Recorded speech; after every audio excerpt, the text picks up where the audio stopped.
السلام عليكم ورحمة الله وبركاته. أهلا بيكم في فيديو جديد في ريفيو وسام. فيديو النهاردة الفكرة بتاعته جت من الكومنتات لما لقيت فيه كومنت حد بيسأل فيه عن الفرق بين القلاية الهوائية والمايكرويف، وكانت بتسأل أجيب إيه فيهم أو إيه الأحسن منهم. وبكده نقدر نقول إن تفاعلكم مع الفيديوهات والكومنتات اللي بتكتبوها بتكون مهمة جدا بالنسبة لي، انتوا اللي بتدوني أفكار للفيديوهات الجديدة. ويكفي كمان إن أنا بحس إن في حد موجود على القناة وفي حد عاجبه المحتوى بتاعي وفي حد واثق في رأيي لدرجة إن هو بيسألني سؤال زي كده. فياريت دايما نكون متفاعلين مع بعض، انزل لكم فيديوهات فتتفاعلوا مع الفيديوهات، فاحس ان في دفعه كده كملي فيديوهات وفعلا المحتوى ده مفيد للناس. بس كده خلينا نرجع بقى للقلايه والمايكرويف. وكالعاده زي اي فيديو هنبدا الاول بالملخص بتاع الفيديو عشان تكونوا عارفين احنا هنتكلم عن ايه. في فيديو النهارده هنتكلم عن 3 نقط. النقطه الاولى ايه هو الفرق بين القلايه الهوائيه او الاير فراير والمايكرويف. 2 مميزات وعيوب كل جهاز فيهم عشان تحددي انت محتاجه ايه.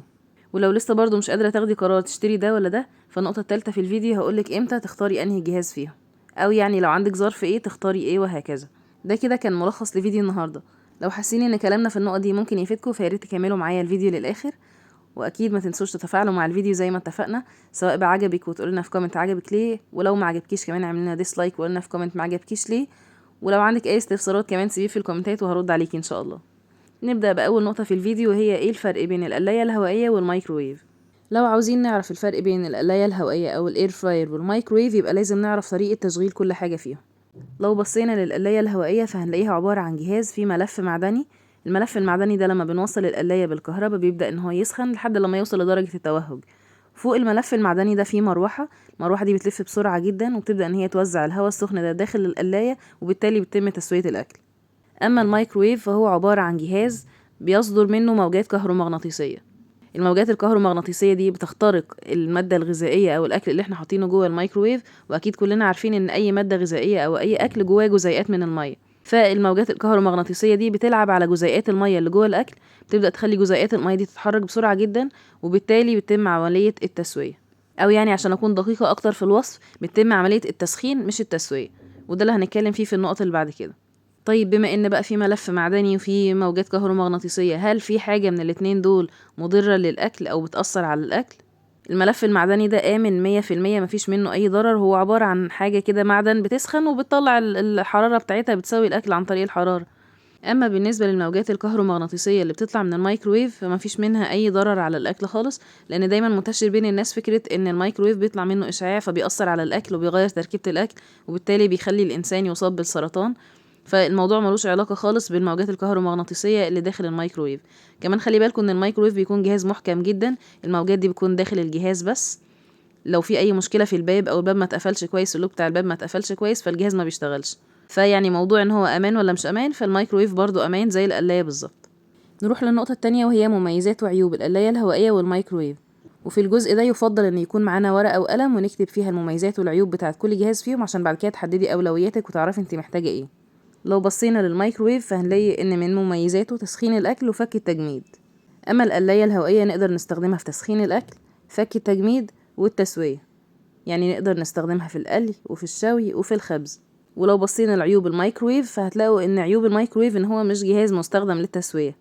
واظن النقطة دي بقت منطقية اكتر والناس هتقتنع بيها اكتر، خصوصا بعد ما شرحنا آلية تشغيل الميكروويف، وان هو بيشتغل عن طريق موجات كهرومغناطيسية بتعمل اهتزاز لجزيئات المية داخل الاكل.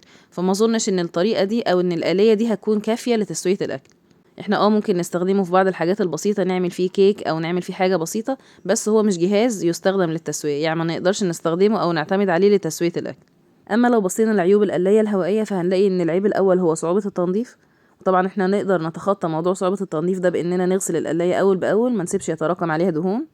وكمان حابة اوضح هنا اكتر ان هو التنظيف بتاعها مش صعب للدرجة يعني، بس هو مقارنة بتنظيف الميكرويف تنظيف القلاية اصعب، وده يعتبر من عيوب القلاية. وكرر تاني ان هي مع الاهتمام والتنظيف اول باول مش هيكون في صعوبة خالص في التنظيف. العيب التاني اللي هو برضو ما يعتبرش عيب بس برضو قصدت ان انا اقوله عشان ابقى لفت نظركم للموضوع، هي ان القلاية بتاخد وقت اطول. واظن برضو هنا ان هي بتاخد وقت اطول في التسوية او حاجة، ان ده منطقي جدا لان القلاية بتسوي مش بس بتسخن وبتفك تجميد. احنا لو هنسخن فيها اكل مش هتاخد وقت خالص، ولو بنفك تجميد برضو مش هتاخد وقت خالص. اما في المجمل او في العادي لو احنا بنستخدمها الاستخدام العادي اللي هو لتسوية الاكل فاكيد هي هتاخد وقت اطول، واعتقد ان ده منطقي جدا وبديهي يعني. دي كده كانت مميزات وعيوب القلاية الهوائية والميكرويف. ونقدر نخرج من النقطة دي بتشبيه هيساعدكم اكتر ان انتوا تقرروا تشتروا ده ولا ده. نقدر نشبه القلاية الهوائية بانها فرن البوتاجاز بس فرن صغير كده وشغال بالكهرباء، ونقدر نشبه الميكرويف بسطح البوتاجاز بس على صغير وشغال بالكهرباء وبيستخدم لتسخين الاكل. طيب يا وسام، خلاص انا عرفت المميزات والعيوب وعرفت ايه الفرق بينهم هما الاتنين، بس برضو مش قادرة اقرر ولا قادرة احدد انهي فيهم الاحسن او اشتري ايه. ودي كده هتكون النقطة التالتة في فيديو النهاردة. طبعا الرد على السؤال ده مش هيكون رد مطلق ومش هيكون اجابة مطلقة، كل واحد على حسب اولوياته وعلى حسب ظروفه. انتي هتستخدمي الجهاز ازاي؟ لو انا عايزة اجيب جهاز اعتمد عليه في التسوية يبقى هجيب الاير فراير. تسوية بقى سواء هقلي فيها، هشوي فيها، هخبز فيها، كله ينفع في القلاية الهوائية. عايزة افك تجميد، عايزة اسخن اكل، برضو الاير فراير ممكن تعمل فيها كل ده. طيب لو انا بحب الاكل المقلي ما اقدرش استغنى عن الاكل المقلي وعايزة اقلل كمية الزيوت واكل اكل صحي، يبقى انا هجيب برضو الاير فراير. طيب انا دلوقتي عايزة اجيب جهاز اسخن فيه الاكل بس بسرعة، يبقى هجيب الميكرويف مش هجيب القلاية. لو انا بشتغل وعايزة اجيب جهاز اعتمد عليه ان انا لما ارجع من الشغل اطلع اكل يفك بسرعة، يبقى هجيب برضو الميكرويف مش هجيب القلاية، لان استهلاكه للكهرباء هيكون اقل وهيكون كمان اسرع من القلاية في الخاصيتين دول. بس انا وجهة نظري الشخصية ان الجهازين مهمين، لكن لو هنشتري جهاز واحد بس منهم فنشتري القلاية الهوائية، هي هتكون اشمل واعم من الميكرويف، لان القلاية تقدر تعمل الحاجات بتاعة الميكرويف وحاجات زيادة عليها، اما الميكرويف ما يقدرش يعمل كل اللي القلاية بتعمله.